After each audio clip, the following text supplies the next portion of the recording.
Bruno, existe en toda tu obra una dimensión mística. ¿Qué te atrae tanto de lo religioso? Les vestiges chrétiens, c'est les vestiges de notre culture, voilà, où le christianisme est totalement imbriqué dans la représentation. Donc je pense que la seule façon de s'en dégager, c'est de passer à travers lui et d'aller plus loin. Et j'ai l'impression qu'Hors Satan le fait beaucoup mieux encore, c'est-à-dire c'est un film qui est quand même un espèce de film un peu moyenâgeux, un peu mythique, qui serait le premier film d'un nouveau monde qui se serait débarrassé de Dieu quand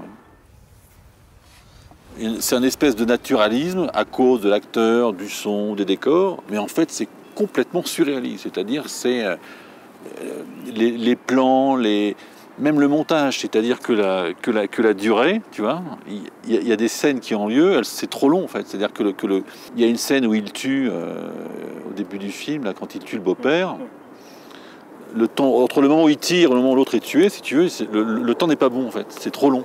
Bon, ça m'intéresse, c'est-à-dire c'est altéré. Et cette altération, je la trouve fantastique. Voilà.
C'est pour ça que le mystique, il y a un mystère qui fait que, voilà, en même temps c'est simple, en même temps non. Donc le cinéma, il a une capacité d'amplification et de vision, en fait, c'est-à-dire qu'il peut traverser le banal, si tu veux, et lui donner une valeur absolument... Donc de filmer des choses extraordinaires, ça ne m'intéresse pas.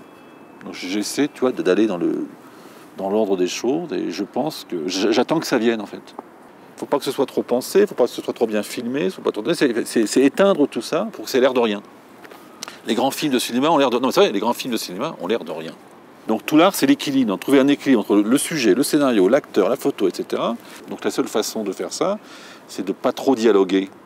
Ou alors s'il dialogue, c'est toujours qu'est-ce qu'on fait, où est-ce qu'on va, enfin des trucs très très très simples. Et il ne dit jamais ce qu'il pense. Donc ça, c'est un choix délibéré. Je ne veux pas des acteurs qui pensent.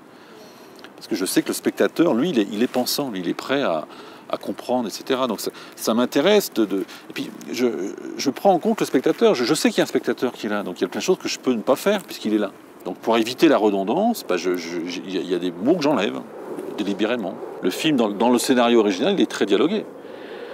Donc l'absence de dialogue, c'est le résultat des prises en fait. C'est-à-dire que j'ai besoin de soustraire, de façonner la scène. Donc il faut qu'il ait du grain à moudre.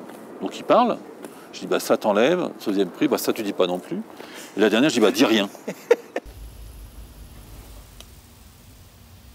¿Y cómo percibes al público mexicano? Donc quand j'avais été montré à David Chameroy, ce qui m'avait frappé, c'est la capacité, c'est un jeune public qui était là, d'endurer le temps. C'est-à-dire qu'il n'a aucun problème sur les plans très longs. Alors qu'en France, il y a un jugement très péjoratif sur la durée. C'est-à-dire en disant, c'est long, ça avance pas vite, il ne se passe rien.